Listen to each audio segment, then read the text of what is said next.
नमस्कार, आप देख रहे हैं आज की खबर और मैं हूं आपके साथ आकांक्षा यादव। खबर वाराणसी से है, जहां हाल ही में दिशा कमेटी की एक बैठक आयोजित की गई है, जो कि केंद्रीय मंत्री हरदीप सिंह पुरी की अध्यक्षता में ये बैठक सर्किट हाउस में आयोजित की गई। बता दें, इस बैठक में सत्ता पक्ष और विपक्ष के दोनों ही जनप्रतिनिधि शामिल हुए, जहां इस दौरान बैठक को संबोधित करते हुए केंद्रीय मंत्री हरदीप सिंह पुरी का बयान सामने आया, जिसमें उन्होंने कहा कि एथेनॉल पॉलिसी में भारत समय से आगे चल रहा है, जिससे अन्नदाता अब ऊर्जा उत्पादक भी बनते जा रहे हैं। उन्होंने काशी को स्मार्ट सिटी बनाने के लिए मोदी सरकार और योगी सरकार के प्रयासों की काफी ज्यादा प्रशंसा भी की है। साथ ही साथ उन्होंने और क्या कुछ कहा, आइए सुनते हैं। आज हमारे यहाँ वाराणसी की दिशा कमेटी की मीटिंग हुई। बहुत अच्छी चर्चा हुई।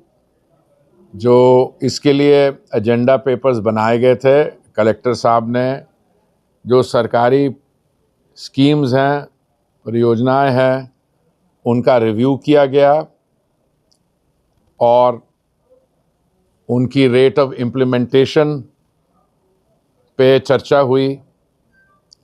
और क्योंकि ये दिशा कमेटी की मीटिंग आज काफ़ी समय से बाद हो रही है, पिछली मीटिंग दिसंबर 2022 में हुई है, उसके कई कारण हैं, उसको छोड़िए। मुझे बहुत खुशी है कि हमारे जो कॉलीग्स हैं, सांसद, honourable members of parliament, MLAs, राज्य सरकार के मंत्री लोग, उन्होंने बहुत कंस्ट्रक्टिव तरीके से इसमें भाग लिया।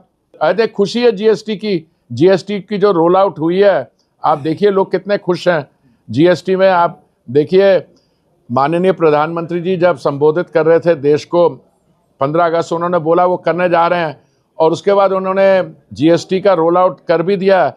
और मुझे लगता है 22 सितंबर से नवरात्रे जब होते हैं शुरू, तो लागू हो जाएगा। तो मैं आपको बधाई देना चाहता हूं। मैं आपको बताना चाहता हूं, आप विश्व भर की इस समय स्थिति देखें तो पिछले 3 साल में पेट्रोल और डीजल के काम भारत में तो कम हुए हैं, बढ़े नहीं है, ठीक है। और हमारी आगे भी कोशिश है, माननीय प्रधानमंत्री जी ने की है कि वो कभी अवेलेबिलिटी में कमी नहीं आने देते, अफोर्डेबिलिटी दाम में नहीं कमी आने देते, कमी हुए हैं। और सस्टेनेबिलिटी जो हमारी ग्रीन एनर्जी है, जैसे एथेनॉल का भी काम बढ़िया से हो रहा है। कल माननीय प्रधानमंत्री जी ने नुमालीगढ़ में, असम में, एक बैम्बू को इस्तेमाल करके एक प्लांट है जो एथेनॉल बनाएगा। और उत्तर प्रदेश में मैं आपके मुख्यमंत्री जी को भी बधाई देना चाहता हूं। यहाँ पे जो उन्होंने काम किया सीबीजी प्लांट्स के लिए और बाकी एनर्जी के लिए, बहुत यहाँ पे विकास हुआ है। और एनर्जी सेक्टर में भी गाड़ियों पे कोई असर नहीं है। भारत सरकार ने यह निर्णय लिया था कि नवंबर 2022 तक 10% एथेनॉल ब्लेंडिंग कर लेंगे। ये जो हमारा ऑब्जेक्टिव था, ये 5 महीने पहले ही हो गया था। दूसरा हमने ऑब्जेक्टिव कहा 20% एथेनॉल ब्लेंडिंग, वो 2030 तक होगी, वो भी हमने 5-6 साल पहले कर लिया है। और 20% ब्लेंडिंग में कंपनियों ने बयान दिया है, SIAM society of Indian automobile manufacturers ने बयान दिया है, ब्राज़ील में भी हुआ है, उसमें कोई विवाद नहीं है।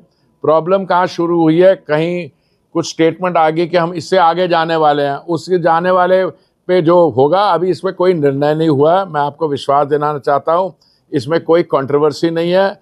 एथेनॉल का प्रोग्राम से एक तो हमारा जो अन्नदाता है वो ऊर्जादाता बनता है।